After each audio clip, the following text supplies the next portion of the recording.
नमस्कार दोस्तों, मैं रश्मि द्विवेदी प्यारी टेल्स में आपका बहुत बहुत स्वागत करती हूँ। दोस्तों, आज हम सुनेंगे मुंशी प्रेमचंद जी की कहानी गबन का चौथा भाग। कहानी शुरू करने से पहले आपसे अनुरोध है कि आपको वीडियो पसंद आता है तो कृपया लाइक ज़रूर कर दीजिएगा और चैनल को सब्सक्राइब ज़रूर कर लीजिएगा। तो प्रस्तुत है गबन का चौथा भाग। वकील साहब ने बहुत आग्रह करने पर 2 घूंट चाय पी। दूर से बैठे तमाशा देखते रहे। लेकिन जब रतन ने जालपा से कहा, चलो हम लोग जरा बगीचे की सैर करें, इन दोनों महाशयों को समाज और नीति की विवेचना करने दें, तो मानो जालपा के गले का फंदा छूट गया। रमा ने पिंजड़े में बंद पक्षी की भांति उन दोनों को कमरे से निकलते देखा और एक लंबी सांस ली। वह जानता कि यहाँ यह विपत्ति उसके सिर पड़ जाएगी तो आने का नाम न लेता। वकील साहब ने मुंह सिकोड़कर पहलू बदला और बोले, मालूम नहीं पेट में क्या हो गया है कि कोई चीज हजम ही नहीं होती। दूध भी नहीं हजम होता। चाय को लोग न जाने क्यों इतने शौक से पीते हैं। मुझे तो इसकी सूरत से भी डर लगता है। पीते ही बदन में ऐंठन सी होने लगती है और आंखों से चिंगारियां सी निकलने लगती हैं। रमा ने कहा, आपने हाजमे की कोई दवा नहीं ली? वकील साहब ने अरुचि के भाव से कहा, दवाओं पर मुझे रत्ती भर भी विश्वास नहीं। इन वैद्य और डॉक्टरों से ज्यादा बेसमझ आदमी संसार में न मिलेंगे। किसी में निदान की शक्ति नहीं। 2 वैद्यों 2 डॉक्टरों के निदान कभी न मिलेंगे। लक्षण वही है, पर एक वैद्य रक्त दोष बतलाता है, दूसरा पित्त दोष। एक डॉक्टर फेफड़े का सूजन बतलाता है, दूसरा आमाशय का विकार। बस अनुमान से दवा दी जाती है और निर्दयता से रोगियों के गर्दन पर छुरी रखी जाती है। इन डॉक्टरों ने मुझे तो अब तक जहन्नुम पहुंचा दिया होता, पर मैं उनके पंजे से निकल भागा। योगाभ्यास की बड़ी प्रशंसा सुनता हूँ, पर कोई ऐसे महात्मा नहीं मिलते जिनसे कुछ सीख सकूं। किताबों के आधार पर कोई क्रिया करने से लाभ के बदले हानि होने का डर रहता है।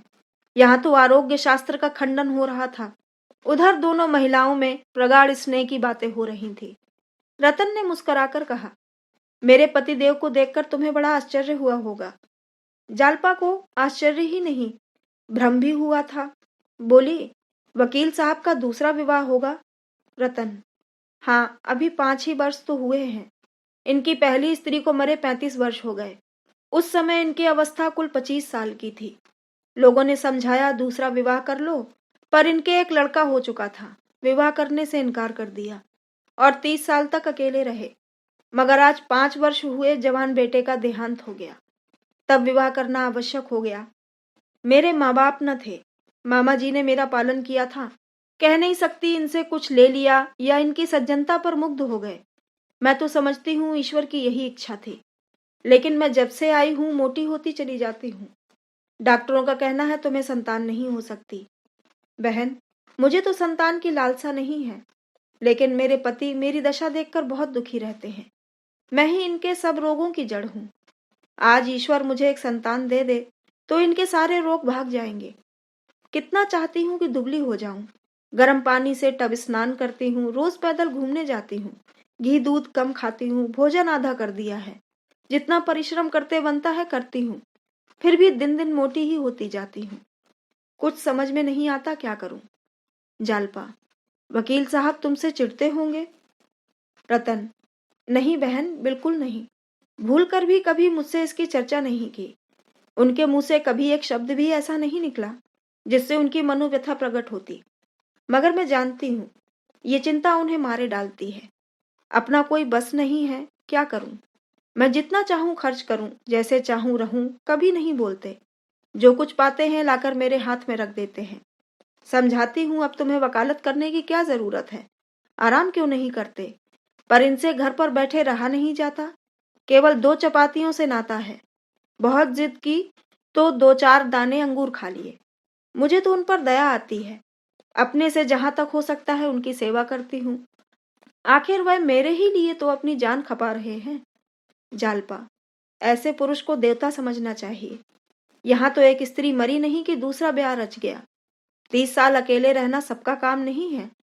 रतन, हाँ बहन, है तो देवता ही। अब भी कभी उस स्त्री की चर्चा आ जाती है तो रोने लगते हैं। तुम्हें उनकी तस्वीर दिखाऊंगी।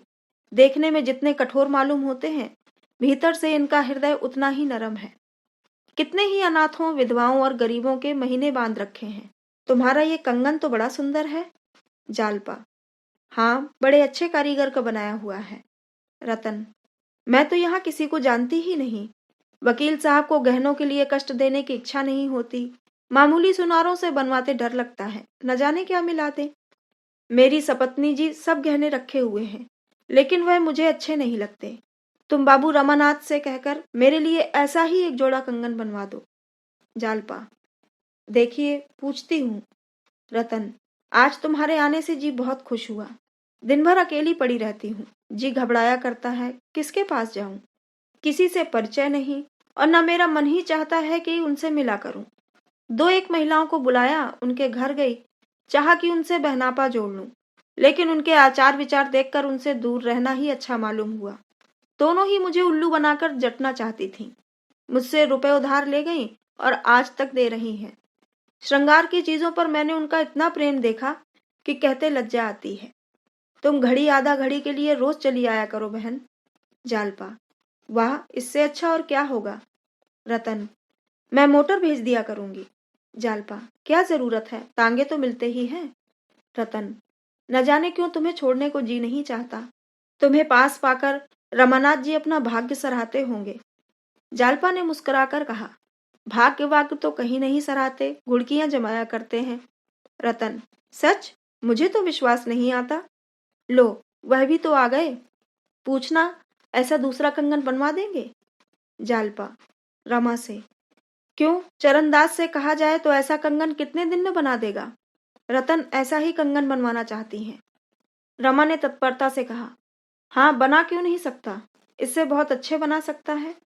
रतन, इस जोड़े के क्या लिए थे। जालपा, 800 के थे। रतन, कोई हरज नहीं, मगर बिल्कुल ऐसा ही हो, इसी नमूने का। रमा, हाँ हाँ, बनवा दूंगा। रतन, मगर भाई अभी मेरे पास रुपए नहीं है। रुपए के मामले में पुरुष महिलाओं के सामने कुछ नहीं कह सकता। क्या वह कह सकता है, इस वक्त मेरे पास रुपए नहीं है। वह मर जाएगा, पर यह उज्र न करेगा। वह कर्ज लेगा, दूसरों की खुशामद करेगा, पर स्त्री के सामने अपनी मजबूरी न दिखाएगा। रुपए की चर्चा को ही वह तुच्छ समझता है। जालपा पति की आर्थिक दशा अच्छी तरह जानती थी, पर यदि रमा ने इस समय कोई बहाना कर दिया होता तो उसे बहुत बुरा मालूम होता। वह मन में डर रही थी, कहीं ये महाशय ये न कह बैठे, सर्राफ से पूछ कर कहूंगा। उसका दिल धड़क रहा था। जब रमा ने वीरता के साथ कहा, हाँ हाँ, रुपए की कोई बात नहीं, जब चाहे दे दीजिएगा, तो वह खुश हो गई। रतन, तो कब तक आशा करूं। रमानाथ, मैं आज ही सर्राफ से कह दूंगा, तब भी 15 दिन तो लग ही जाएंगे। जालपा, अब की रविवार को मेरे ही घर चाय पीजिएगा। रतन ने निमंत्रण सहर्ष स्वीकार किया और दोनों आदमी विदा हुए। घर पहुंचे तो शाम हो गई थी। रमेश बाबू बैठे हुए थे। जालपा तो तांगे से उतरकर अंदर चली गई। रमा रमेश बाबू के पास जाकर बोला, क्या आपको आए देर हुई। रमेश, नहीं, अभी तो चला आ रहा हूँ। क्या वकील साहब के यहाँ गए थे। रमा, जी हाँ, 3 रुपए की चपत पड़ गई। रमेश, कोई हरज नहीं, ये रुपए वसूल हो जाएंगे। बड़े आदमियों से राह रस्म हो जाए तो बुरा नहीं है। बड़े बड़े काम निकलते हैं। एक दिन उन लोगों को भी तो बुलाओ। रमा, अब की इतवार को चाय की दावत दे आया हूँ। रमेश, कहो तो मैं भी आ जाऊं। जानते हो ना, वकील साहब के एक भाई इंजीनियर हैं। मेरे एक साले बहुत दिनों से बेकार बैठे हैं। अगर वकील साहब उसकी सिफारिश कर दें तो गरीब को जगह मिल जाए। तुम जरा मेरा इंट्रोडक्शन करा देना, बाकी और सब मैं कर लूंगा। पार्टी का इंतजाम ईश्वर ने चाहा तो ऐसा होगा, मेम साहब खुश हो जाएंगी। चाय के सेट, शीशे के रंगीन गुलदान और फानूस मैं ला दूंगा। कुर्सियां, मेजें, फर्श सब मेरे ऊपर छोड़ दो। न कुली की जरूरत न मजूर की, उन्हीं मूसल चंद को रगे दूंगा। रमानाथ, तब तो बड़ा मजा रहेगा। मैं तो बड़ी चिंता में पड़ा हुआ था। रमेश, चिंता की कोई बात नहीं, उसी लौंडे को जोत दूंगा। कहूंगा जगह चाहते हो तो कारगुजारी दिखाओ, फिर देखना कैसी दौड़ धूप करता है। रमानाथ, अभी 2-3 महीने हुए आप अपने साले को कहीं नौकर रखा चुके हैं ना। रमेश, अजी अभी 6 और बाकी हैं। पूरे 7 जीव हैं। जरा बैठ जाओ, जरूरी चीजों की सूची बना ली जाए। आज ही से दौड़ धूप होगी, तब सब चीजें जुटा सकूंगा। और कितने मेहमान होंगे। रमानाथ, मेम साहब होंगी और शायद वकील साहब भी आए। रमेश, ये बहुत अच्छा किया, बहुत से आदमी हो जाते तो भब्बड़ हो जाता। हमें तो मेम साहब से काम है, ठलुओं की खुशामद करने से क्या फायदा। दोनों आदमियों ने सूची तैयार की। रमेश बाबू ने दूसरे ही दिन से सामान जमा करना शुरू किया। उनकी पहुंच अच्छे अच्छे घरों में थी। सजावट की अच्छी अच्छी चीजें बटोर लाए। सारा घर जगमगा उठा। दयानाथ भी इन तैयारियों में शरीक थे। चीजों को करीने से सजाना उनका काम था। कौन गमला कहाँ रखा जाए, कौन तस्वीर कहाँ लटकाई जाए, कौन सा गलीचा कहाँ बिछाया जाए, इन प्रश्नों पर तीनों मनुष्यों में घंटों वाद विवाद होता था। दफ्तर जाने के पहले और दफ्तर से आने के बाद तीनों इन्हीं कामों में जुट जाते थे। एक दिन इस बात पर बहस छिड़ गई कि कमरे में आईना कहाँ रखा जाए।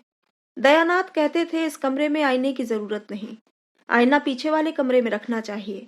रमेश इसका विरोध कर रहे थे। रमा दुविधा में चुपचाप खड़ा था। ना इनकी सी कह सकता था, ना उनकी सी। दयानाथ, मैंने सैकड़ों अंग्रेजों के ड्राइंग रूम देखे हैं, कहीं आईना नहीं देखा। आईना श्रृंगार के कमरे में रहना चाहिए, यहाँ आईना रखना बेतुकी सी बात है। रमेश, मुझे सैकड़ों अंग्रेजों के कमरों को देखने का अवसर तो नहीं मिला है, लेकिन दो चार जरूर देखे हैं और उनमें आईना लगा हुआ देखा। फिर क्या ये जरूरी बात है कि इन जरा जरा सी बातों में भी हम अंग्रेजों की नकल करें? हम अंग्रेज नहीं, हिंदुस्तानी हैं। हिंदुस्तानी रईसों के कमरे में बड़े बड़े आदम कद आईने रखे जाते हैं। ये तो आपने हमारे बिगड़े हुए बाबुओं की सी बात कही, जो पहनावे में, कमरे की सजावट में, बोली में, चाय और शराब में, चीनी की प्यालियों में, गरज दिखावे की सभी बातों में जो अंग्रेजों का मुंह चिढ़ाते हैं। लेकिन जिन बातों ने अंग्रेजों को अंग्रेज बना दिया है और जिनकी बदौलत वे दुनिया पर राज करते हैं, उनकी हवा तक नहीं छू जाती। क्या आपको भी बुढ़ापे में अंग्रेज बनने का शौक चल रहा है? दयानाथ अंग्रेजों की नकल को बहुत बुरा समझते थे। यह चाय पार्टी भी उन्हें बुरी मालूम हो रही थी। अगर कुछ संतोष था तो यही कि दो चार बड़े आदमियों से परिचय हो जाएगा। उन्होंने अपनी जिंदगी में कभी कोट नहीं पहना था। चाय पीते थे, मगर चीनी के सेट की कैद न थी। कटोरा, कटोरी, गिलास, लोटा, तसला, किसी से भी उन्हें आपत्ति न थी। लेकिन इस वक्त उन्हें अपना पक्ष निभाने की पड़ी थी। बोले, हिंदुस्तानी रईसों के कमरे में मेजें कुर्सियां नहीं होती, फर्श होता है। आपने कुर्सी मेज लगाकर इसे अंग्रेजी ढंग पर तो बना दिया। अब आईने के लिए हिंदुस्तानियों की मिसाल दे रहे हैं। या तो हिंदुस्तानी रखिए या अंग्रेजी। ये क्या कि आधा तीतर आधा बटेर। कोट पतलून पर चौगशिया टोपी तो नहीं अच्छी मालूम होती। रमेश बाबू ने समझा था कि दयानाथ की जबान बंद हो जाएगी, लेकिन ये जवाब सुना तो चकराए। मैदान हाथ से जाता हुआ दिखाई दिया। बोले, तो आपने किसी अंग्रेज के कमरे में आईना नहीं देखा? भला ऐसे 10-5 अंग्रेजों के नाम तो बताइए। एक आपका वही किरंटा हेड क्लर्क है, उसके सिवा और किसी अंग्रेज के कमरे में तो शायद आपने कदम भी न रखा हो। उसी किरंटे को आपने अंग्रेजी रुचि का आदर्श समझ लिया है। खूब, मानता हूँ। दयानाथ, ये तो आपकी जबान है, उसे किरंटा, चमरेशियन, पिलपिली जो चाहे कहे, लेकिन रंग को छोड़कर वह किसी बात में अंग्रेजों से कम नहीं, और उसके पहले तो यूरोपियन था। रमेश इसका कोई जवाब सोच ही रहे थे कि एक मोटर कार द्वार पर आकर रुकी और रतनबाई उतर कर बरामदे में आई। तीनों आदमी चटपट बाहर निकल आए। रमा को इस वक्त रतन का आना बुरा मालूम हुआ। डर रहा था कहीं कमरे में भी न चली आए, नहीं तो सारी कलई खुल जाए। आगे बढ़कर हाथ मिलाता हुआ बोला, आइए, ये मेरे पिता हैं और ये मेरे दोस्त रमेश बाबू हैं। लेकिन उन दोनों सज्जनों ने न हाथ बढ़ाया न जगह से हिले, सकपकाए से खड़े रहे। रतन ने भी उनसे हाथ मिलाने की जरूरत न समझी। दूर ही से उनको नमस्कार करके रमा से बोली, नहीं, बैठूंगी नहीं, इस वक्त फुर्सत नहीं है, आपसे कुछ कहना था। ये कहते हुए वह रमा के साथ मोटर तक आई और आहिस्ता से बोली, आपने सर्राफ से कह तो दिया होगा? रमा ने निसंकोच होकर कहा, जी हाँ, बना रहा है। रतन, उस दिन मैंने कहा था अभी रुपए न दे सकूंगी, मगर मैंने समझा शायद आपको कष्ट हो, इसलिए रुपए मंगवा लिए। 800 चाहिए ना? जालपा ने कंगन के दाम 800 बताए थे। रमा चाहता तो इतने रुपए ले सकता था, पर रतन की सरलता और विश्वास ने उसके हाथ पकड़ लिए। ऐसी उदार निष्कपट रमणी के साथ वह विश्वासघात न कर सका। वह व्यापारियों से 2-2, 4-4 आने लेते जरा भी न झिझकता था। वह जानता था कि वे सब भी ग्राहकों को उल्टे छुरे से मूंढते हैं। ऐसों के साथ ऐसा व्यवहार करते हुए उसकी आत्मा को लेश मात्र भी संकोच न होता था। लेकिन इस देवी के साथ ये कपट व्यवहार करने के लिए किसी पुराने पापी की जरूरत थी। कुछ सकुचाता हुआ बोला, क्या जालपा ने कंगन के दाम 800 बतलाए थे? उसे शायद याद न रही होगी। उसके कंगन 600 के हैं। आप चाहें तो 800 का बनवा दूं? रतन, नहीं, मुझे तो वही पसंद है, आप 600 का ही बनवाइए। उसने मोटर पर से अपनी थैली उठाकर 100-100 रुपए के 6 नोट निकाले। रमा ने कहा, ऐसी जल्दी क्या थी? चीज तैयार हो जाती तब हिसाब हो जाता। रतन, मेरे पास रुपए खर्च हो जाते, इसलिए मैंने सोचा आपके सिर पर लाद आऊं। मेरी आदत है कि जो काम करती हूँ जल्द से जल्द कर डालती हूँ। विलंब से मुझे उलझन होती है। ये कहकर वह मोटर पर बैठ गई। मोटर हवा हो गई। रमा संदूक में रुपए रखने के लिए अंदर चला आया तो दोनों वृद्धजनों में बातें होने लगी। रमेश, देखा? दयानाथ, जी हाँ, आंखें खुली हुई थी। अब मेरे घर में भी वही हवा आ रही है। ईश्वर ही बचाए। रमेश, बात तो ऐसी ही है, पर आजकल ऐसी ही औरतों का काम है। जरूरत पड़े तो कुछ मदद तो कर सकती हैं। बीमार पड़ जाओ तो डॉक्टर को तो बुला ला सकती हैं। यहाँ तो चाहे हम मर जाएं, तब भी क्या मजाल की स्त्री घर से बाहर पांव निकाले। दयानाथ, हमसे तो भाई ये अंग्रेजियत नहीं देखी जाती। क्या करें, संतान की ममता है, नहीं तो यही जी चाहता है कि रमा से साफ कह दूं, भैया अपना घर अलग लेकर रहो। आंख हटी पीर गई। मुझे तो उन मर्दों पर क्रोध आता है जो स्त्रियों को यूं सिर चढ़ाते हैं। देख लेना, एक दिन ये औरत वकील साहब को दगा देगी। रमेश, महाशय, इस बात से मैं तुमसे सहमत नहीं हूँ। ये क्यों मान लेते हो कि जो औरत बाहर आती जाती है वह जरूर ही बिगड़ी हुई है? मगर रमा को मानती बहुत है। रुपए न जाने किस लिए दिए। दयानाथ, मुझे तो इसमें कुछ गोलमाल मालूम होता है। रमा कहीं उससे कोई चाल न चल रहा हो। इसी समय रमा भीतर से निकला आ रहा था। अंतिम वाक्य उसके कान में पड़ गया। भौहें चढ़ाकर बोला, जी हाँ, जरूर चाल चल रहा हूँ। उसे धोखा देकर रुपए ऐंठ रहा हूँ। यही तो मेरा पेशा है। दयानाथ ने झेपते हुए कहा, तो इतना बिगड़ते क्यों हो? मैंने तो कोई ऐसी बात नहीं कही। रमानाथ, पक्का जालिया बना दिया, और क्या कहते? आपके दिल में ऐसा शुभा क्यों आया? आपने मुझ में ऐसी कौन सी बात देखी जिससे आपको ये ख्याल पैदा हुआ? मैं जरा साफ सुथरे कपड़े पहनता हूँ, जरा नई प्रथा के अनुसार चलता हूँ। इसके सिवा आपने मुझ में कौन सी बुराई देखी? मैं जो कुछ खर्च करता हूँ ईमान से कमाकर खर्च करता हूँ। जिस दिन धोखे और फरेब की नौबत आएगी, जहर खाकर प्राण दे दूंगा। हाँ, ये बात है कि किसी को खर्च करने की तमीज होती है, किसी को नहीं होती। वह अपनी सुबुद्धि है। अगर इसे आप धोखेबाजी समझे तो आपको अख्तियार है। जब आपकी तरफ से मेरे विषय में ऐसे संशय होने लगे तो मेरे लिए यही अच्छा है कि मुंह में कालिक लगाकर कहीं निकल जाऊं। रमेश बाबू यहाँ मौजूद हैं। आप इनसे मेरे विषय में जो कुछ चाहें पूछ सकते हैं। ये मेरे खातिर झूठ न बोलेंगे। सत्य के रंग में रंगी हुई इन बातों ने दयानाथ को आश्वस्त कर दिया। बोले, जिस दिन मुझे मालूम हो जाएगा कि तुमने ये ढंग अख्तियार किया है, उसके पहले मैं मुंह में कालिक लगाकर निकल जाऊंगा। तुम्हारा बढ़ता हुआ खर्च देखकर मेरे मन में संदेह हुआ था। मैं इसे छिपाता नहीं हूँ, लेकिन जब तुम कह रहे हो तुम्हारी नीयत साफ है तो मैं संतुष्ट हूँ। मैं केवल इतना ही चाहता हूँ कि मेरा लड़का चाहे गरीब रहे पर नीयत न बिगाड़े। मेरी ईश्वर से यही प्रार्थना है कि वह तुम्हें सतपथ पर रखे। रमेश ने मुस्कुराकर कहा, अच्छा, ये किस्सा तो हो चुका। अब ये बताओ, उसने तुम्हें रुपए किस लिए दिए? मैं गिन रहा था, 6 नोट थे, शायद 100-100 के थे।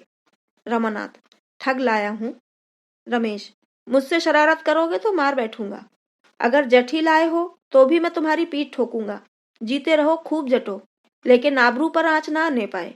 किसी को कानो कान खबर ना हो। ईश्वर से तो मैं डरता नहीं। वह जो कुछ पूछेगा उसका जवाब मैं दे लूंगा, मगर आदमी से डरता हूँ। सच बताओ, किस लिए रुपए दिए? कुछ दलाली मिलने वाली हो तो मुझे भी शरीक कर लेना। रमानाथ, जड़ाऊ कंगन बनवाने को कह गई है। रमेश, तो चलो मैं एक अच्छे सर्राफ से बनवा दूं। यह झंझट तुमने बुरा मोल ले लिया। औरत का स्वभाव जानते नहीं, किसी पर विश्वास तो इन्हें आता ही नहीं। तुम चाहे 2-4 रुपए अपने पास ही से खर्च कर दो, पर वह यही समझेंगी कि मुझे लूट लिया।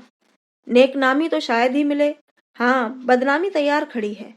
रमानाथ, आप मूर्ख स्त्रियों की बातें कर रहे हैं। शिक्षित स्त्रियां ऐसी नहीं होती। जरा देर बाद रमा अंदर जाकर जालपा से बोला, अभी तुम्हारी सहेली रतन आई थी। जालपा, सच? तब तो बड़ा गड़बड़ हुआ होगा, यहाँ कुछ तैयारी तो थी ही नहीं। रमानाथ, कुशल यही हुई कि कमरे में नहीं आई, कंगन के रुपए देने आई थी। तुमने उनसे शायद 800 रुपए बताए थे, मैंने 600 ले लिए। जालपा ने झेपते हुए कहा, मैंने तो दिल लगी की थी। जालपा ने इस तरह अपनी सफाई तो दे दी, लेकिन बहुत देर तक उसके मन में उथल पुथल होती रही। रमा ने अगर 800 रुपए ले लिए होते तो शायद उथल पुथल न होती, वह अपनी सफलता पर खुश होती। पर रमा के विवेक ने उसकी धर्म बुद्धि को जगा दिया था। वह पछता रही थी कि मैं व्यर्थ झूठ बोली। ये मुझे अपने मन में कितनी नीच समझ रहे होंगे, रतन भी मुझे कितनी बेईमान समझ रही होगी। चाय पार्टी में कोई विशेष बात नहीं हुई। रतन के साथ उसकी एक नाते की बहन और थी। वकील साहब न आए थे। दयानाथ ने उतनी देर के लिए घर से टल जाना ही उचित समझा। हाँ, रमेश बाबू बरामदे में बराबर खड़े रहे। रमा ने कई बार चाहा कि उन्हें भी पार्टी में शरीक कर लें, पर रमेश में इतना साहस न था। जालपा ने दोनों मेहमानों को अपनी सास से मिलाया। वे युवतियां उन्हें कुछ ओछी जान पड़ी। उनका सारे घर में दौड़ना, धम धम करके कोठे पर जाना, छत पर इधर उधर उचकना, खिलखिलाकर हंसना उन्हें हुड़दंगपन मालूम होता था। उनकी नीति में बहू बेटियों को भारी और लज्जाशील होना चाहिए था। आश्चर्य ये था कि आज जालपा भी उन्हीं में मिल गई थी। रतन ने आज कंगन की चर्चा तक न की। अभी तक रमा को पार्टी की तैयारियों से इतनी फुर्सत नहीं मिली थी कि गंगू की दुकान तक जाता। उसने समझा था गंगू को 600 रुपए दे दूंगा तो पिछले हिसाब में जमा हो जाएंगे, केवल 250 रुपए और रह जाएंगे। इस नए हिसाब में 600 और मिलाकर फिर 800 रह जाएंगे। इस तरह उसे अपनी साख जमाने का सुअवसर मिल जाएगा। दूसरे दिन रमा खुश होता हुआ गंगू की दुकान पर पहुंचा और रोब से बोला, क्या रंग ढंग है महाराज, कोई नई चीज बनवाई है इधर? रमा के टाल मटोल से गंगू इतना विरक्त हो रहा था कि आज कुछ रुपए मिलने की आशा भी उसे प्रसन्न न कर सकी। शिकायत के ढंग से बोला, बाबू साहब, चीजें कितनी बनी और कितनी बिकी, आपने तो दुकान पर आना ही छोड़ दिया। इस तरह की दुकानदारी हम लोग नहीं करते। 8 महीने हुए, आपके यहाँ से एक पैसा भी नहीं मिला।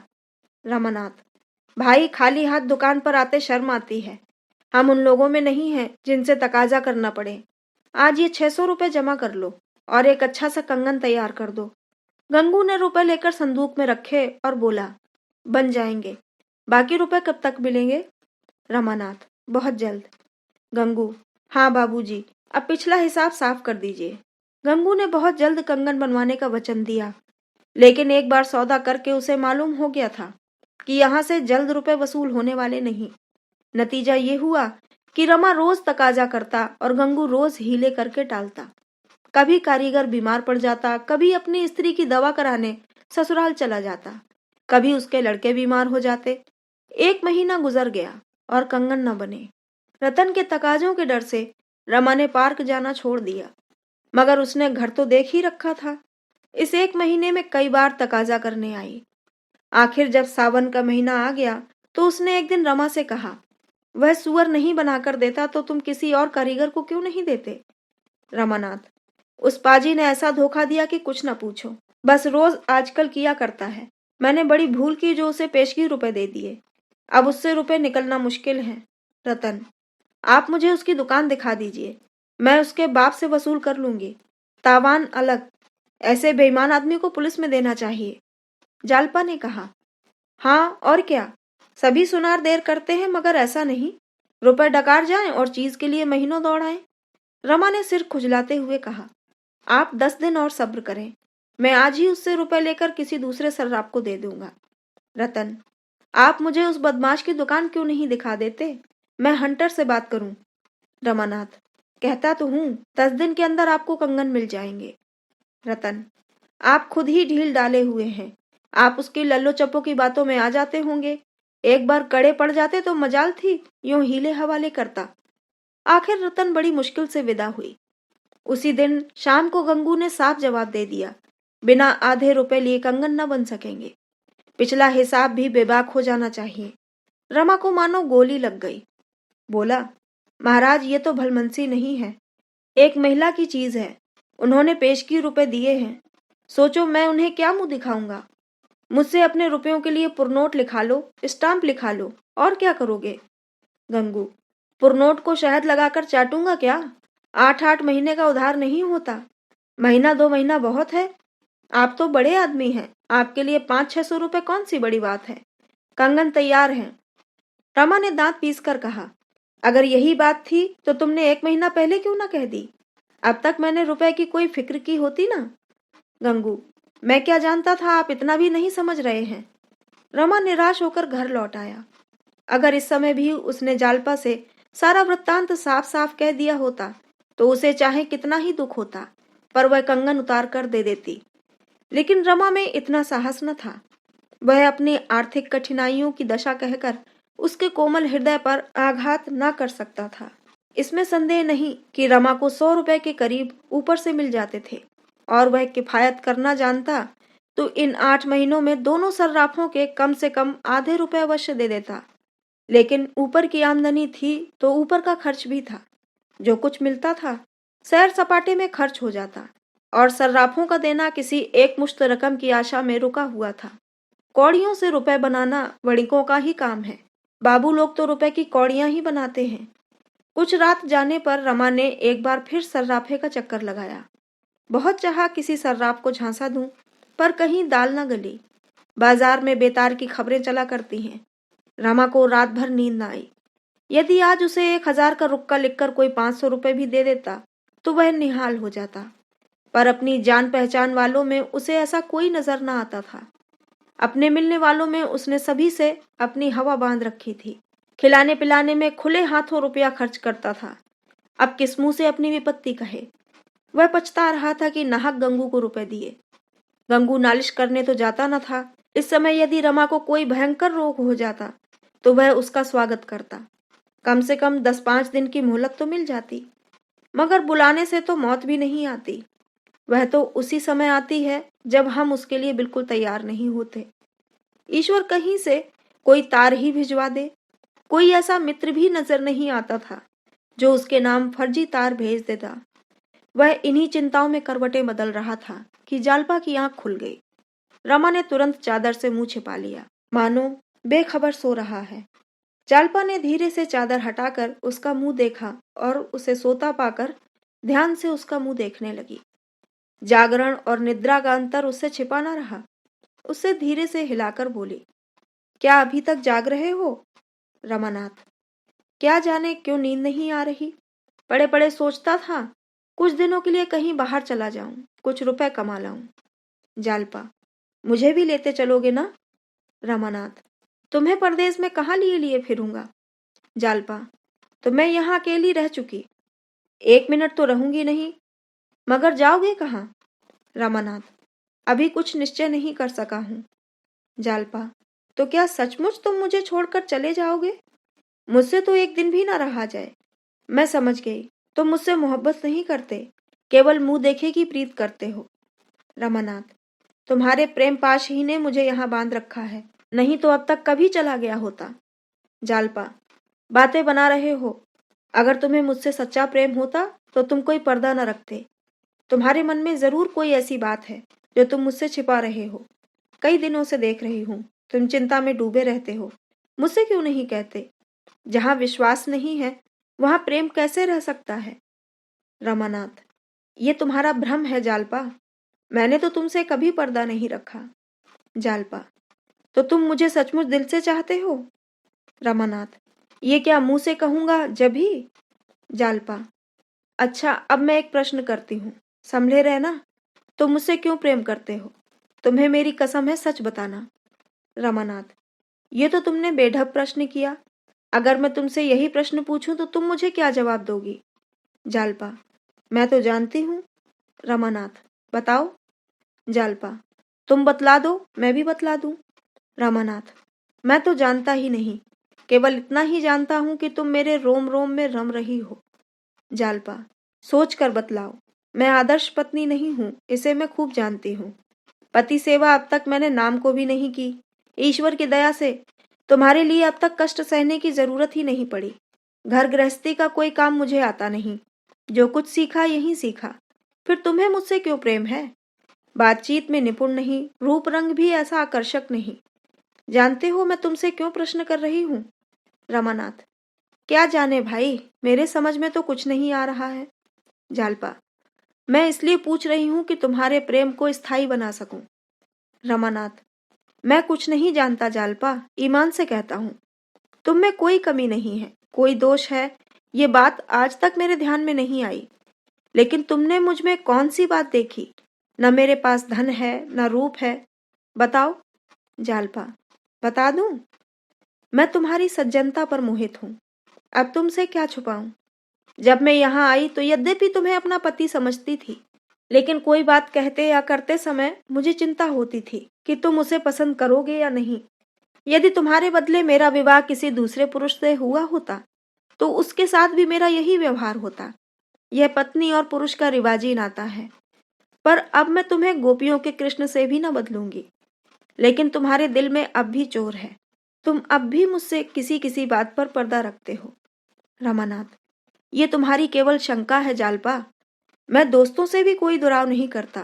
फिर तुम तो मेरी हृदयेश्वरी हो। जालपा: मेरी तरफ देखकर बोलो। आंखें नीची करना मर्दों का काम नहीं है। रमा के जी में एक बार फिर आया कि अपनी कठिनाइयों की कथा कह सुनाऊं, लेकिन मिथ्या गौरव ने फिर उसकी जबान बंद कर दी। जालपा जब उससे पूछती सर्राफों को रुपए देते जाते हो या नहीं, तो वह बराबर कहता, हाँ कुछ ना कुछ हर महीने देता जाता हूँ। पर आज रमा की दुर्बलता ने जालपा के मन में एक संदेह पैदा कर दिया था। वह उसी संदेह को मिटाना चाहती थी। जरा देर बाद उसने पूछा, सर्राफ के तो अभी सब रुपए अदा न हुए होंगे? रमानाथ: अब थोड़े ही बाकी हैं। जालपा: कितने बाकी होंगे? कुछ हिसाब किताब लिखते हो? रमानाथ: हाँ, लिखता क्यों नहीं, 700 से कुछ कम ही होंगे। जालपा: तब तो पूरी गठरी है। तुमने कहीं रतन के रुपए तो नहीं दे दिए? रमा दिल में कांप रहा था, कहीं जालपा ये प्रश्न न कर बैठे। आखिर उसने ये प्रश्न पूछ ही लिया। उस वक्त भी यदि रमा ने साहस करके सच्ची बात स्वीकार कर ली होती तो शायद उसके संकटों का अंत हो जाता। जालपा 1 मिनट तक अवश्य सन्नाटे में आ जाती। संभव है क्रोध और निराशा के आवेश में 2-4 कटु शब्द मुंह से निकालती, लेकिन फिर शांत हो जाती।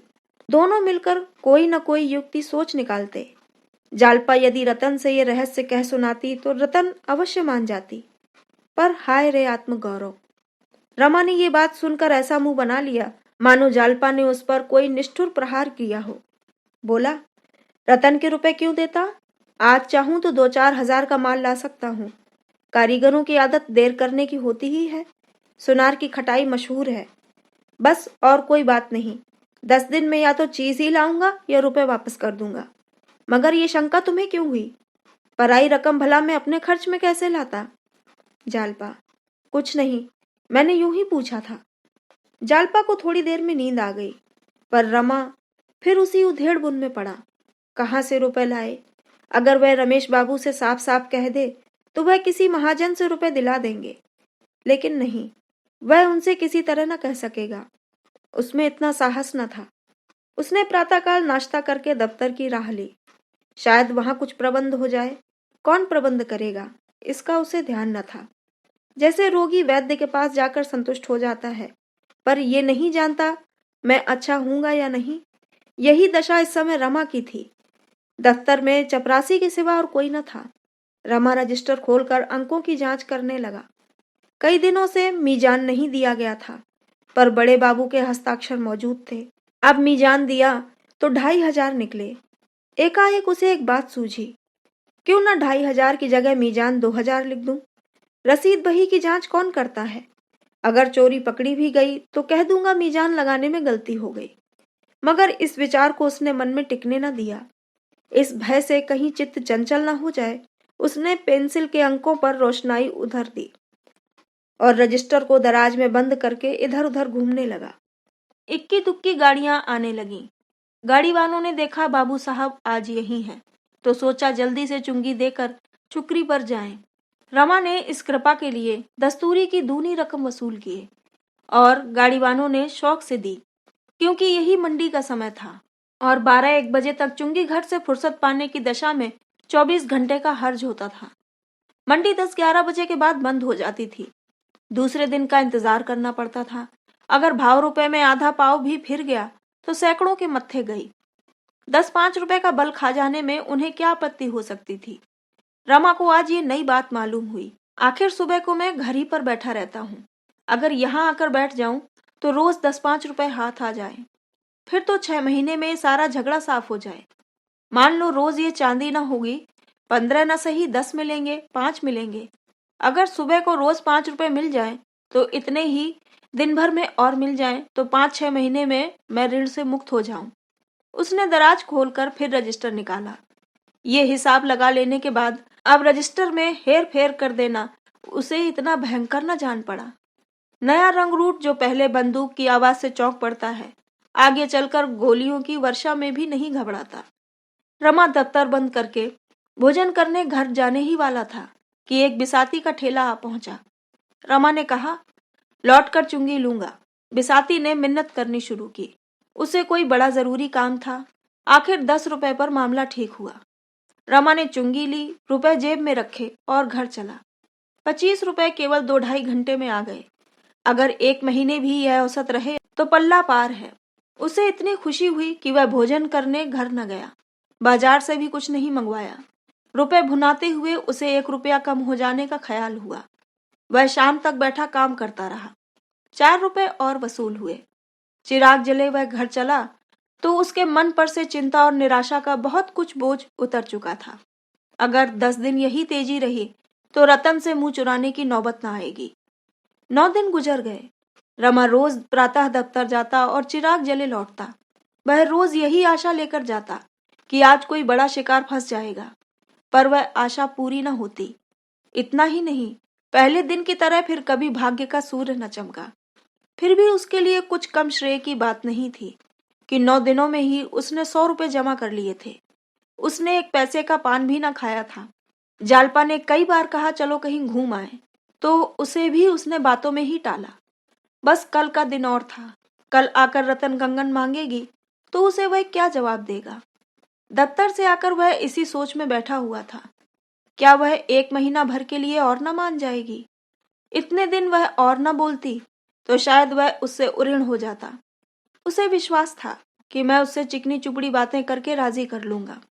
अगर उसने जिद की तो मैं उससे कह दूंगा सर्राफ रुपए नहीं लौटाता। सावन के दिन थे, अंधेरा हो चला था। रमा सोच रहा था रमेश बाबू के पास चलकर 2-4 बाजियां खेल आऊं, मगर बादलों को देख देख रुक जाता था।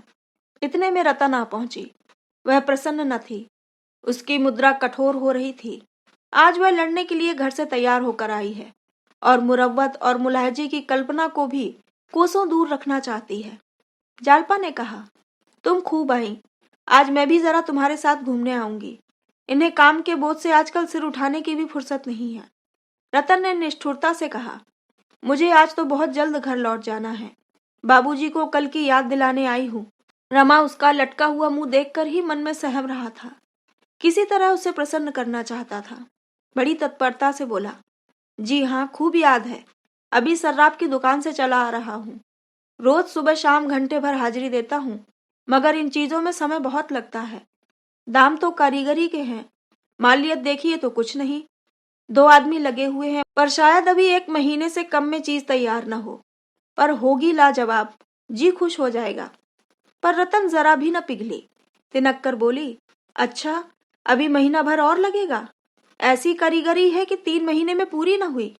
आप उससे कह दीजिएगा मेरे रुपए वापस कर दे।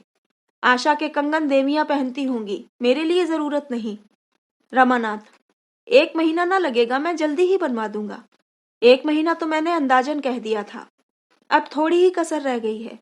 कई दिन तो नगीने तलाश करने में लग गए। रतन, मुझे कंगन पहनना ही नहीं है भाई, आप मेरे रुपए लौटा दीजिए बस। सुनार मैंने भी बहुत देखे हैं। आपकी दया से इस वक्त भी 3 जोड़े कंगन मेरे पास होंगे, पर ऐसी धांधली कहीं नहीं देखी। धांधली के शब्द पर रमा तिलमिला उठा। धांधली नहीं, मेरी हिमाकत कहिए। मुझे क्या जरूरत थी कि अपनी जान संकट में डालता। मैंने तो पेशगी रुपए इसलिए दे दिए कि सुनार खुश होकर जल्दी से बना देगा।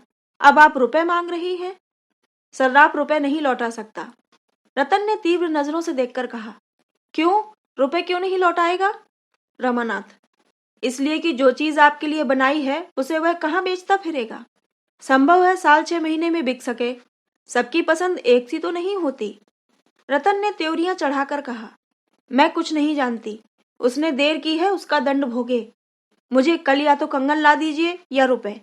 आपसे यदि सर्राफ से दोस्ती है, आप मुलायजे और मुरव्वत के सबब से कुछ न कह सकते हो, तो मुझे उसकी दुकान दिखा दीजिए। नहीं आपको शर्म आती हो तो उसका नाम बता दीजिए, मैं पता लगा लूंगी। वाह, अच्छी दिल लगी। दुकान नीलाम करा दूंगी, जेल भिजवा दूंगी। इन बदमाशों से लड़ाई के बगैर काम नहीं चलता। रमा अप्रतिभ होकर जमीन की ओर ताकने लगा। वह कितनी मनहूस घड़ी थी जब उसने रतन से रुपए लिए, बैठे बिठाए विपत्ति मोल ली। जालपा ने कहा, सच तो है, इन्हें क्यों नहीं सर्राफ की दुकान पर ले जाते। चीज आंखों से देखकर इन्हें संतोष हो जाएगा। रतन, मैं अब चीज लेना ही नहीं चाहती। रमा ने कांपते हुए कहा, अच्छी बात है, आपको रुपए कल मिल जाएंगे। रतन, कल किस वक्त। रमा, दफ्तर से लौटते वक्त लेता आऊंगा। रतन, पूरे रुपए लूंगी, ऐसा ना हो कि 100-200 रुपए देकर टाल दे। रमानाथ, कल आप अपने सब रुपए ले जाइएगा। ये कहता हुआ रमा मर्दाने कमरे में आया और रमेश बाबू के नाम एक रुक्का लिखकर गोपी से बोला, इसे रमेश बाबू के पास ले जाओ, जवाब लिखाते आना। फिर उसने एक दूसरा रुक्का लिखकर विश्वंभर दास को दिया कि मणिक दास को दिखाकर जवाब लाए। विश्वंभर ने कहा, पानी आ रहा है। रमानाथ, तो क्या सारी दुनिया बह जाएगी। दौड़ते हुए जाओ। विश्वंभर, और वह जो घर पर न मिले। रमानाथ, मिलेंगे, वह इस वक्त कहीं नहीं जाते। आज जीवन में पहला अवसर था कि रमा ने दोस्तों से रुपए उधार मांगे। आग्रह और विनय के जितने शब्द उसे याद आए उनका उपयोग किया। उसके लिए ये बिल्कुल नया अनुभव था। जैसे पत्र आज उसने लिखे, वैसे ही पत्र उसके पास कितनी ही बार आ चुके थे। उन पत्रों को पढ़कर उसका हृदय कितना द्रवित हो जाता था, पर विवश होकर उसे बहाने करने पड़ते थे। क्या रमेश बाबू भी बहाना कर जाएंगे। उनकी आमदनी ज्यादा है, खर्च कम। वह चाहे तो रुपए का इंतजाम कर सकते हैं। क्या मेरे साथ इतना सुलूक भी ना करेंगे। अब तक दोनों लड़के लौट कर नहीं आए। वह द्वार पर टहलने लगा। रतन की मोटर अभी तक खड़ी थी। इतने में रतन बाहर आई और उसे टहलते देखकर भी कुछ बोली नहीं। मोटर पर बैठी और चल दी। दोनों कहाँ रह गए अब तक। कहीं खेलने लगे होंगे। शैतान तो है ही।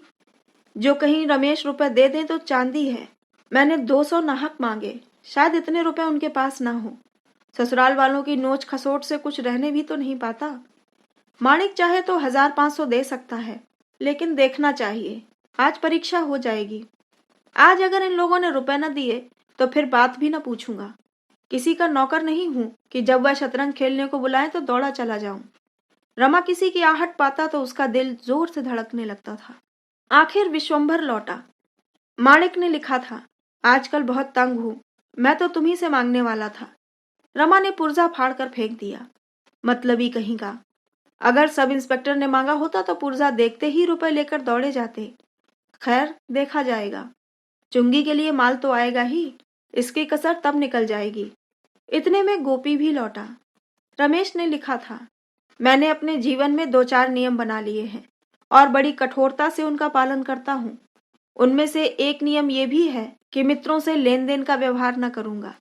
अभी तुम्हें अनुभव नहीं हुआ है, लेकिन कुछ दिनों में हो जाएगा कि जहां मित्रों से लेन देन शुरू हुआ वहां मनमुटाव होते देर नहीं लगती। तुम मेरे प्यारे दोस्त हो, मैं तुमसे दुश्मनी नहीं करना चाहता, इसलिए मुझे क्षमा करो। रमा ने इस पत्र को भी फाड़कर फेंक दिया और कुर्सी पर बैठकर दीपक की ओर टकटकी बांधकर देखने लगा। दीपक उसे दिखाई देता था, इसमें संदेह है। इतनी ही एकाग्रता से वह कदाचित आकाश की काली अभेद्य मेघ राशि की ओर ताकता। मन की एक दशा वह भी होती है जब आंखें खुली होती हैं और कुछ नहीं सूझता, कान खुले रहते हैं और कुछ नहीं सुनाई देता। संध्या हो गई थी। म्यूनिसिपैलिटी के अहाते में सन्नाटा छा गया था। कर्मचारी एक एक करके जा रहे थे। मेहतर कमरों में झाड़ू लगा रहा था। चपरासियों ने भी जूते पहनना शुरू कर दिया था। खोचे वाले दिन भर की बिक्री के पैसे गिन रहे थे, पर रमानाथ अपनी कुर्सी पर बैठा रजिस्टर लिख रहा था। आज भी वह प्रातःकाल आया था, पर आज भी कोई बड़ा शिकार न फंसा। वही 10 रुपए मिलकर रह गए। अब अपनी आबरू बचाने का उसके पास और क्या उपाय था। रमा ने रतन को झांसा देने की ठान ली। वह खूब जानता था कि रतन की यह अधीरता केवल इसलिए है कि शायद उसके रुपए मैंने खर्च कर दिए। अगर उसे मालूम हो जाए कि उसके रुपए तत्काल मिल सकते हैं तो वह शांत हो जाएगी। रमा उसे रुपए से भरी हुई थैली दिखाकर उसका संदेह मिटा देना चाहता था। वह खजांची साहब के चले जाने की राह देख रहा था। उसने आज जानबूझकर देर की थी। आज की आमदनी के 800 रुपए उसके पास थे। इसे वह अपने घर ले जाना चाहता था। खजांची ठीक 4 बजे उठा। उसे क्या गरज थी कि रमा से आज की आमदनी मांगता। रुपए गिनने से ही छुट्टी मिली। दिन भर बही लिखते लिखते और रुपए गिनते गिनते बेचारे की कमर दुख रही थी। रमा को जब मालूम हो गया कि खजांची साहब दूर निकल गए होंगे तो उसने रजिस्टर बंद कर दिया और चपरासी से बोला, थैली उठाओ, चलकर जमा कराएं।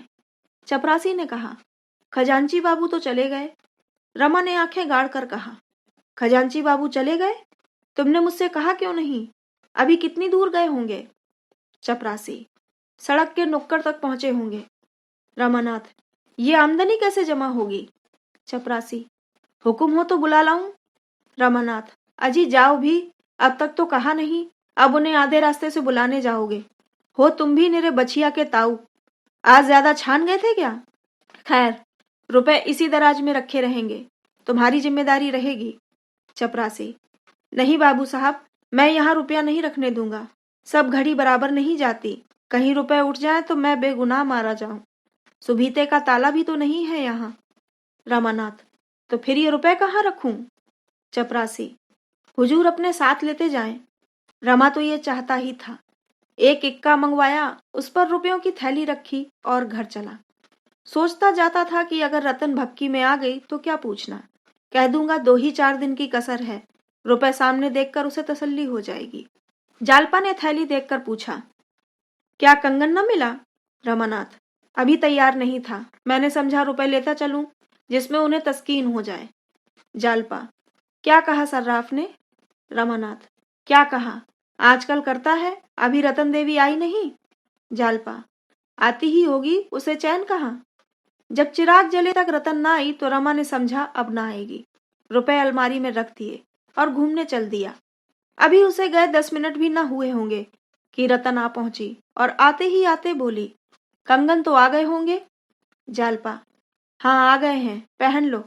बेचारे कई दफा सर्राफ के पास गए, अभागा देता ही नहीं, हीले हवाले करता है। रतन, कैसा सर्राफ है कि इतने दिन से हीले हवाले कर रहा है।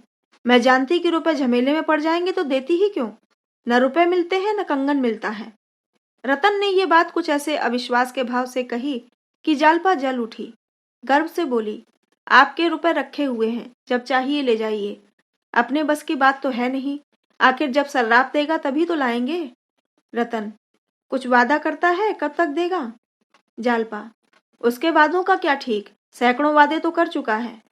रतन, तो इसके माने ये है कि अब वह चीज न बनाएगा। जालपा, जो चाहे समझ लो। रतन, तो फिर मेरे रुपए ही दे दो, बाज आई ऐसे कंगन से। जालपा झमक कर उठी, अलमारी से थैली निकाली और रतन के सामने पटक कर बोली, ये आपके रुपए रखे हैं, ले जाइए। वास्तव में रतन की अधीरता का कारण वही था जो रमा ने समझा था। उसे भ्रम हो रहा था कि इन लोगों ने मेरे रुपए खर्च कर डाले, इसीलिए वह बार बार कंगन का तकाजा करती थी। रुपए देखकर उसका भ्रम शांत हो गया। कुछ लज्जित होकर बोली, अगर 2-4 दिन में देने का वादा करता हो तो रुपए रहने दो। जालपा, मुझे तो आशा नहीं है कि इतनी जल्द दे दे। जब चीज तैयार हो जाएगी तो रुपए मांग लिए जाएंगे। रतन, क्या जाने उस वक्त मेरे पास रुपए रहें या ना रहें। रुपए आते तो दिखाई देते हैं, जाते नहीं दिखाई देते, न जाने किस तरह उड़ जाते हैं। अपने ही पास रख लो तो क्या बुरा। जालपा, तो यहाँ भी तो वही हाल है। फिर पराई रकम घर में रखना जोखिम की बात भी तो है। कोई गोलमाल हो जाए तो व्यर्थ का दंड देना पड़े। मेरे ब्याह के चौथे ही दिन मेरे सारे गहने चोरी चले गए। हम लोग जागते ही रहे, पर न जाने कब आंख लग गई और चोरों ने अपना काम कर दिया। 10,000 की चपत पड़ गई। कहीं वही दुर्घटना फिर हो जाए तो कहीं के न रहे। रतन, अच्छी बात है, मैं रुपए लिए जाती हूँ, मगर देखना निश्चिंत न हो जाना। बाबूजी से कह देना सर्राफ का पिंड ना छोड़ें। रतन चली गई। जालपा खुश थी कि सिर से बोझ टला। बहुधा हमारे जीवन पर उन्हीं के हाथों कठोरतम आघात होता है जो हमारे सच्चे हितैषी होते हैं। रमा कोई 9 बजे घूम कर लौटा। जालपा रसोई बना रही थी। उसे देखते ही बोली, रतन आई थी, मैंने उसके सब रुपए दे दिए। रमा के पैरों के नीचे से मिट्टी खिसक गई। आंखें फैलकर माथे पर जा पहुंची। घबराकर बोला, क्या कहा? रतन को रुपए दे दिए? तुमसे किसने कहा था उसे रुपया दे देना? जालपा, उसी के रुपए तो तुमने लाकर रखे थे। तुम खुद उसका इंतजार करते रहे। तुम्हारे जाते ही वह आई और कंगन मांगने लगी। मैंने झल्लाकर उसके रुपए फेंक दिए। रमा ने सावधान होकर कहा, उसने रुपए मांगे तो न थे? जालपा, मांगे क्यों नहीं? हाँ, जब मैंने दे दिए तो अलबत्ता कहने लगी, इसे क्यों लौटाती हो, अपने पास ही पड़ा रहने दो। मैंने कह दिया, ऐसे शक्की मिजाज वालों का रुपया मैं नहीं रखती। रमानाथ, ईश्वर के लिए तुम मुझसे बिना पूछे ऐसे काम मत किया करो। जालपा, तो अभी क्या हुआ? उसके पास जाकर रुपए मांग लाओ। मगर अभी से रुपए घर में लाकर अपने जी का जंजाल क्यों मोल लोगे? रमा इतना निस्तेज हो गया कि जालपा पर बिगड़ने की भी शक्ति उसमें ना रही। आज के भाग में इतना ही। आगे की कहानी अगले भाग में। नमस्कार।